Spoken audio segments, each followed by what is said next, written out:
la pièce, c'est une succession de 12 tableaux, 12 sketchs. Et il n'y a pas de progression dramatique du début à la fin de la pièce, c'est plutôt dans chaque tableau qu'on a une situation et la progression de cette situation, elle est dans le tableau. Alors il y en a 12 parce que ça correspond au titre, les 12 travaux du couple, même si tous les couples savent qu'il y a bien plus de 12 travaux dans un couple.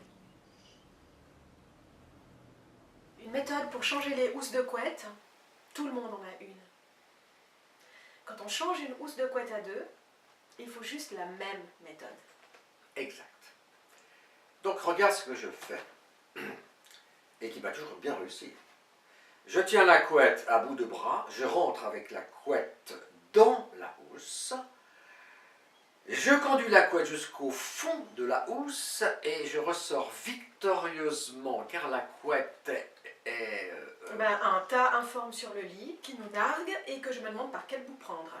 Couette, sors de ta housse. Ah non mais pourquoi tu as tout détruit? Il suffisait de tapoter un peu et c'était fait. Crois-moi, tu pouvais tapoter jusqu'à ce que l'homme habite la lune. Ça n'aurait rien changé à l'histoire tragique de notre couette sans housse. Ça marche très bien quand tu n'es pas là. Oui, mais je suis là. Et tout à coup, la housse de couette se dit qu'elle a affaire à une spécialiste et donc de meilleures chances d'avoir un bon résultat. Je ne vois pas en quoi ta méthode serait meilleure que la mienne. J'ai quand même changé plus de housses de couette dans ma vie que toi. Je crois que tu véhicules un cliché. Et en plus, tout à fait misandre. Mais quoi? Misandre. La misandrie, c'est le complément de la misogynie. Ce qui vous fait dire que les hommes sont tous les mêmes, des égoïstes et des salauds. Ah non, ça ce n'est pas de la misandrie, c'est de la lucidité, mon chéri. C'est un coup bas. Je te laisse t'enliser toute seule. Je commence par mettre la housse de couette à l'envers. Ensuite, je l'étale sur le lit et je mets la couette au pied du lit. Impressionnant. Tu crois que nous vivons dans le même monde? Pourquoi? Je ne sais pas, moi. J'aborde les choses avec, disons, un minimum de logique. S'il y a un clou et un marteau, je vais taper sur le clou avec le marteau. Oui, et alors?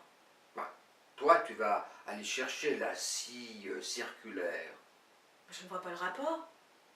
Tu ne vois pas le rapport. Tu n'as aucune logique. Mais pas du tout. J'ai simplement pas ta logique. Il n'y a pas 36 logiques pour faire une chose. Non, tu as raison, il y en a bien plus que ça.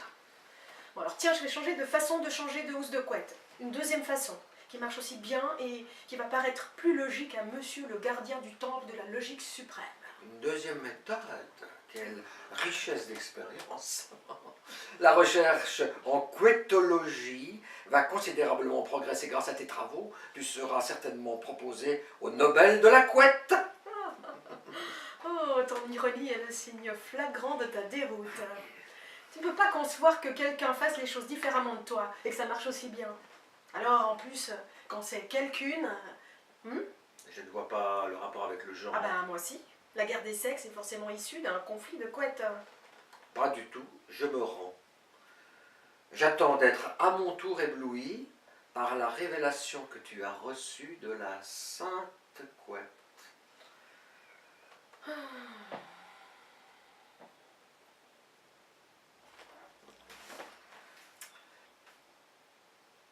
Et moi, je croyais te connaître.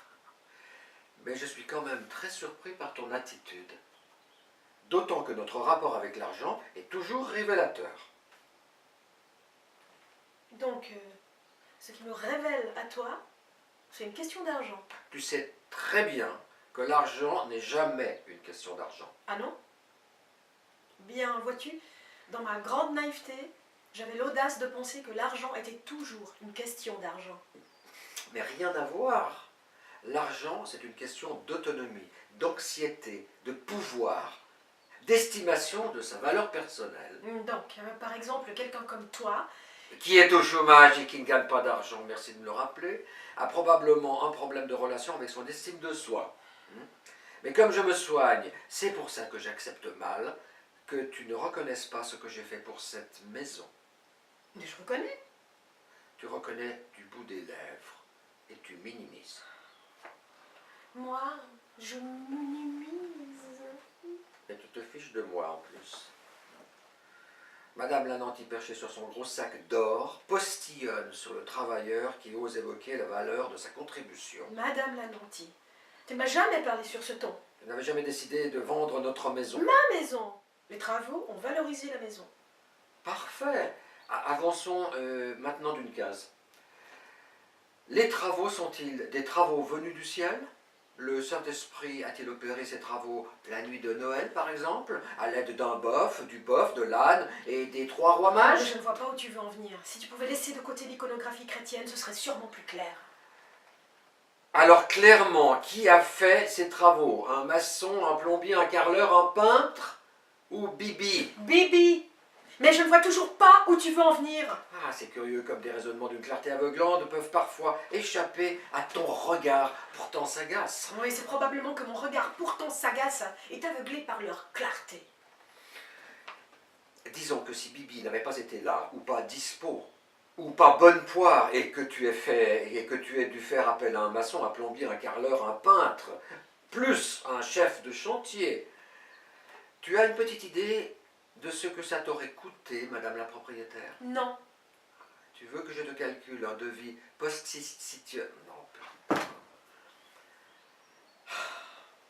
Tu veux que je te calcule un devis J'arrive pas à le dire. J'ai jamais dit ça de ma vie. Mais Je ça sais marche. pas. Positionnel. Ah, merci. Alors, tu veux que je te calcule un devis positionnel? Tu veux que je te calcule un devis positionnel? Alors, Mais je suis fier, ça joue maintenant. Grâce à toi. tu vois? Ah, c'est Zoro qui passe.